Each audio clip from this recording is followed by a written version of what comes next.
শ্বশুর মশাই দেখো বাজার থেকে কত বড় সাইজের একটা কদবেল এনেছে কিনে।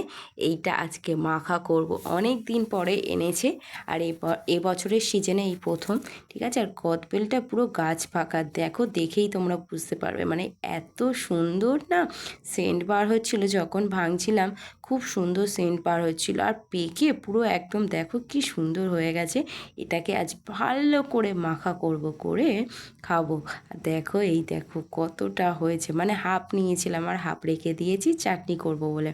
চাটনিটাও অসাধারণ লাগে সত্যি কথা। আর এই যে মাখাটা করছি না, এত সুন্দর গন্ধ বার হচ্ছে। এই দেখো মাখা করতে কী কী নিয়েছি, চিনি লাগবে, লঙ্কার গুঁড়ো নিয়েছি, নুন নিয়েছি, আর জিরের গুঁড়ো, আর হচ্ছে এই যে লেবু পাতা। এটা না দিলে তোমরা মানে অসম্পূর্ণ থাকবে মাখাটা, বুঝতে পারলে।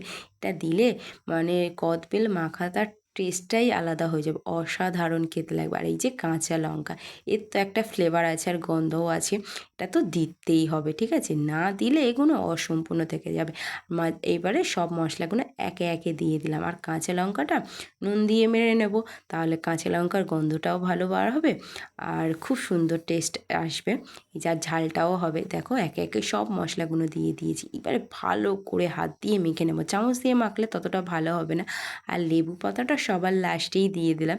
আমি এখন ভয়েস দিচ্ছি তাকে আমার জিভে পুরো জল চলে আসছে। আর দেখো মাখাটা দেখো কত সুন্দর হয়েছে। এখন 1 ঘন্টা রেখে দেবো, 1 ঘন্টা পরে খাবো, মানে দুপুরবেলা ভাত টাত খেয়ে উঠে তারপরেই খাবো। দেখো মাখাটা দেখে যা লাগছে না, অসাধারণ।